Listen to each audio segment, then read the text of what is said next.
Good morning. You're listening to the Hart of Appalachia, where the stories are real, the people are honest, and the truth walks barefoot. I'm John Hart, and today we're stepping beyond the mountains, down into the red clay south, where the fields were wide, the days were long, and freedom didn't always feel like freedom.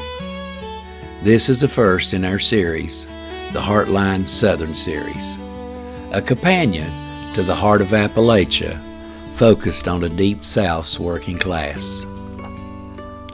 There's a place where the soil is red as rust, where the sun hangs heavy over fields that seem to stretch forever, and where the wind carries stories older than the fences that tried to hold them in. This is the Deep South, not the one in postcards, but the one built on sweat, debt, and the quiet endurance of people who work land they would never own. Today, we step into that world. This is Cotton and Chains. You can hear it before you see it, the soft rustle of cotton bolls brushing against each other in the morning breeze. A mule snorts, stamping the ground. A screen door slams somewhere behind you. And then you hear the voice of a man who's been up since before dawn. Sun's up. Time to get back in the rows. He's not a slave, but he's not free either. He's a sharecropper, trapped in a system designed to keep him one harvest away from ruin. After the Civil War, the South was broken. Fields burned, towns hollowed out, and an economy shattered. Landowners needed labor. Freedmen and poor whites needed work. Sharecropping was sold as a partnership.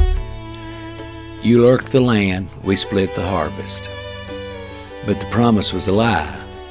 The landowner sets the prices. The landowner kept the books.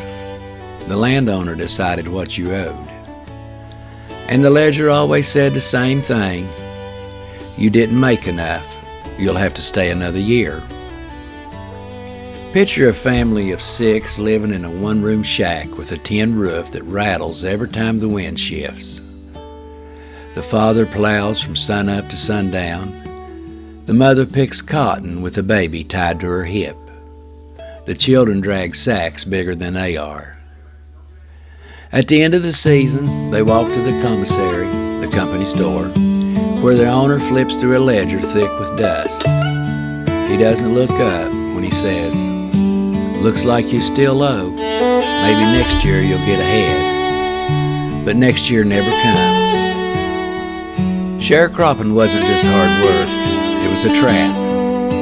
You bought seed from the landowner, you bought tools from the landowner, you bought food from the landowner, and you paid interest set by the landowner.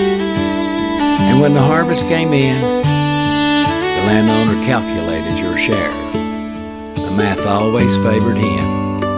The debt always grew. The chains were invisible, but they held just as tight. But even in the hardest soil, something grows. From these fields came the blues, the moan of a man who'd seen too much and survived anyway. From these porches came gospel, voices rising above the dust. From these families came stories, honest, raw, and unvarnished. The South's greatest art was born from people who had nothing but their voices. Let's step into one life, a man named Elijah Turner. Elijah was born in a shack with no floorboards, just packed dirt. He learned to pick cotton before he learned to write his name. One year after a brutal season, he walked into the commissary with hope in his chest. He'd worked harder than ever. His family had picked more than they ever had. The owner flipped through the ledger, licked his thumb, turned another page.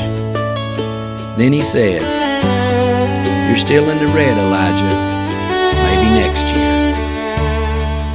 Elijah walked out, looked at the fields, and realized the truth. The ledger wasn't a record, it was a weapon. That night he packed what little he had and walked away. Some didn't make it out, but Elijah did, and he carried his story with him. Sharecroppers weren't slaves, but they weren't free. They lived in the space between survival and hope, between ownership and obligation. Their stories matter because they shaped the South just as deeply as the coal miners shaped Appalachia. Different soil, same struggle, same strength. Thank you for spending this time with me.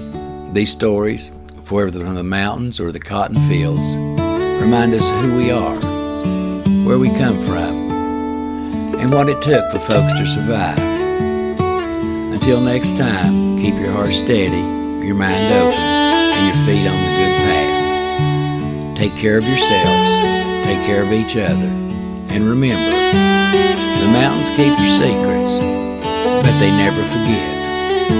If you enjoy these podcasts, please share, like, and subscribe. God bless you, and I'll see you on the next ridge. I'm John Hart, and this is the Hart of Appalachia. Please visit my website at johnhartauthor.com.